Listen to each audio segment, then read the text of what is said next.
자, 여러분 반갑습니다. 대기업에서 기업들의 은밀한 속사정을 전달해드리는 대기업 멘토 황호준입니다. 자, 오늘 현대 BNG 스틸에 대해서 얘기를 해보려고 합니다. 제가 오늘 제목을 비운의 현대그룹이라고 정해놨는데 그 이유가 다 있습니다. 뒤에서 자세히 설명드리겠지만은 자동차 수출액이 역대급으로 안정적으로 탄탄하게 올라가고 있는데 탄력을 못 받고 있습니다. 뭐 여러 가지 사건들이 정말 많았는데 그거 다 얘기해드리면서 주가가 본래 사업, 그러니까 자동차 인도량, 현대차의 자동차 인도량보다는 히토류 테마로 움직이는 조금 안타까운 상황이 있습니다. 그래서 현대차 인도량에 따라서 실적 개선 전망은 있지만은 사실 본질은 히토류에 가깝다라는 거, 요거 한번 왜 그러는지 자세히 한번 알아보도록 하겠습니다.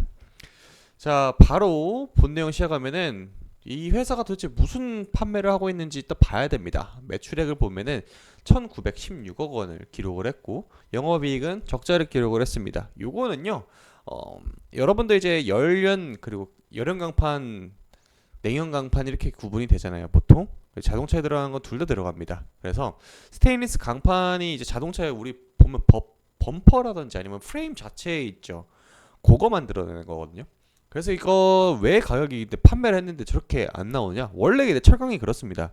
근데 이제 원자재 가격이 떨어짐으로써 판매 가격도 같이 떨어지고 뭐 여러 가지 복합적인 내용들이 너무나 많아요. 이 원자재 시장이라는 게 특히 철강 시장에서 이렇게 가끔 회사들이 줄도 산다고 이런 이유가 원자재에 대해서 비중이 워낙 크고 그걸 또 가공하는데 전기료를 사용하기 때문에 요즘 이제 다 비싸잖아요. 그 와중에 여러분들 만들어내는 가공 과정에서 여러 가지 비용이 들어가는 제품이에요. 싸게 팔 수가 있을까요? 못 팝니다. 그래서 이제 경기 호황기에나 이제 매출이 잘 나오는 그런 경향이 좀 없잖아 있는데 이 현대 BNG 스틸 또한 현대차가 아무리 잘 나간다고 한들 이렇게 겪고 있는 고통이라고 보면 되겠습니다. 다행히 정말 순이익은 19억 원 늘어나는데 사실 순이익은 여러 가지 계열사를 많이 포함하고 있기 때문에 이것에 대해서 이 회사 자체 현대 BNG 스틸 자체의 어떤 재무적인 제표로 삼기에는 조금 무리가 있다라고 보고 있습니다. 왜 그러냐? 팔리지 않은 재고 자산들 그리고 부동산이라든지 아니면 회사 자체에서 보유하고 있는 다른 회사에 대한 채권 혹은 투자했던 주식 이것에 대한 가격 변동이 있을 수 있기 때문에 어떤 내용인지는 다 자세히 파고들면 다 알겠지만은 우리가 정말 재무제표상 분기보고서나 반기보고서 안에서 확인할 수 없는 그런 영역도 있기 때문에 사실상 보는 게 의미 없다라고 보면 되고 그냥 우리가 PER, PBR 계산할 때 그때 이제 참고 자료로만 보면 됩니다. 그래서 좀 괴리율이 있죠. 그래서 그 이유도 있는 거고 영업이익이 마이너스 3억 원 찍혔는데 원래 이게 언제부터 꺾였냐면은 시간을 좀 거슬러 올라가서 2022년도에 중국이 헝다그룹이라고 있었습니다. 여기 이제 부동산 개발 회사인데 거기서 이제 부채가 206조짜리가 터졌어요. 그러면서 중국의 부동산 경기가 쭉 내려오게 됩니다. 그러면 부동산 시장에서 가장 많이 쓰는 게 뭐예요? 철근 콘크리트를 올려야 되잖아요. 철근이 안 쓰입니다. 그러면 열연의 가격 떨어지겠죠? 수요가 없으니까요. 계속 떨궈야만 사람들이 사가는 거예요. 나중에 이제 재고로도 쓸 수 있으니까. 그게 지금 2년을 넘어가지고 지금 2024년도 8월 달까지 지금 현재까지도 이어지고 있다라는 게 문제인 겁니다. 그래서 이게 언제쯤 하락이 좀 마감이 되느냐?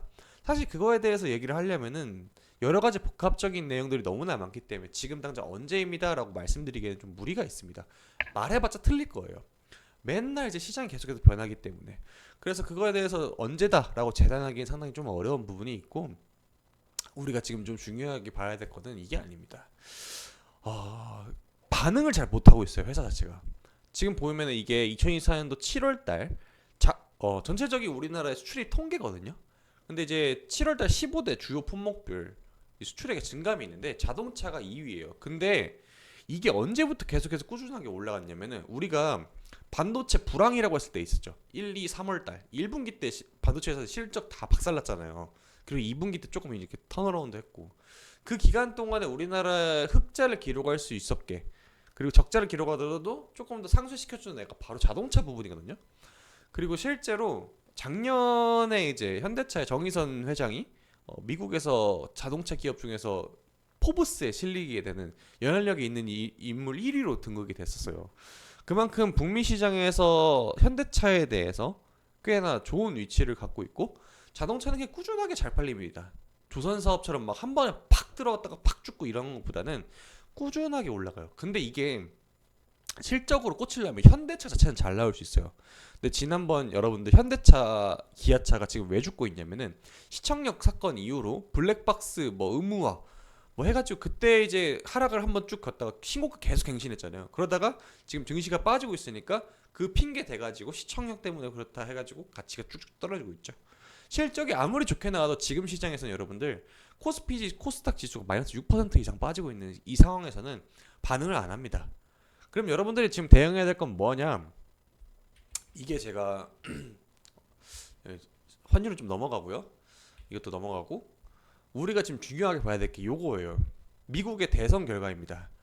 아무래도 지금의 하락은 여러 가지 정책의 변화라든지 금리라든지 정말 민감하게 반응하는 시장 상황인데 이거를 한 번에 바꿀 수가 없어요. 왜 그러냐?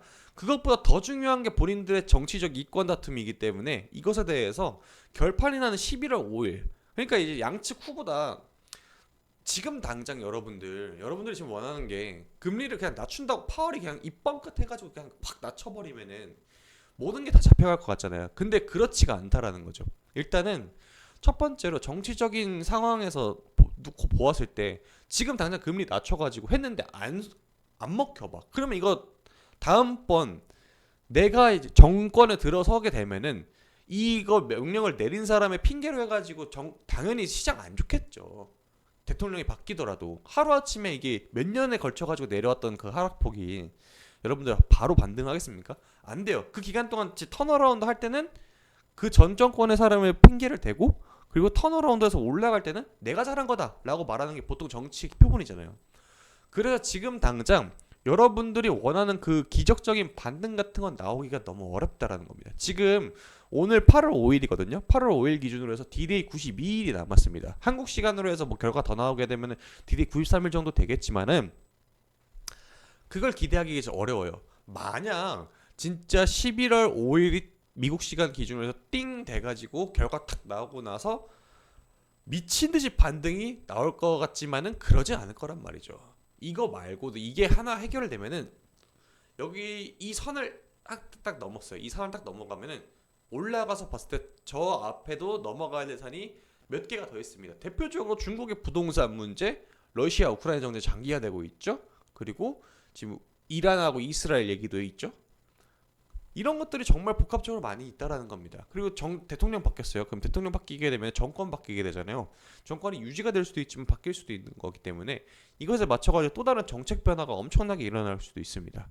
그렇기 때문에 이것에 대해서 함부로 우리가 속단하고 지금 적극적인 투자보다는 차라리 지금 당장은 여러분들이 원하는 기업들 있잖아요. 예를 들어서 현대비엔지스틱 같은 경우에도 솔직히 지금 코스피 코스닥 다 전부 다 종목 봤을 때 괜찮은 종목들은 과대당 폭이 맞다고 봐요. 이게 몇 년 전 가격으로 회귀한 겁니까? 실제로 인텔이라는 회사가 있는데 여러분들 컴퓨터 CPU 만드는 회사예요. 컴퓨터 뇌. 이 회사 같은 경우에는 마이너스 20%가 넘는 만큼 빠져가지고 지금 주가가 몇십 년 전으로 회귀를 했어요. 그런데 또 빠져요. 여러분들 상식적으로 생각을 했을 때 시대의 흐름을 이렇게 변화하고 있고 컴퓨터를 만드는 회사인데 그 주가가 빠져있는 상황이면 건드려 볼만 하잖아요. 근데 그게 안 먹힌다는 거예요. 우리 상식 속에 있는 투자에 대한 가이던스가 지금 다 안 먹혀 들어간 상황이기 때문에 여러분들 한동안은 정말 한동안이 아니죠. 한 1년 정도 쉬고 오는 것도 정말 괜찮은 방법이라고 생각하고 있고 대신에 지금의 기간은 여러분들이 데이터를 쌓고 다음번 내가 이렇게 조정 상세가 나왔을 때 하락장이 나왔을 때 어떻게 하면 좋을지 내가 눈여겨봤던 종목은 어떤 거에 영향을 더 받는지 이런 걸 조금 더 공부하는 기간으로 사용을 하게 되면은 다음번 시장에는 여러분들이 조금 더 현명하게 대응하지 않을까 이렇게 생각하고 있습니다. 자, 오늘 영상은 여기서 마치고요. 여러분들 다음 영상에는 더욱더 유익한 정보로 찾아뵙도록 하겠습니다.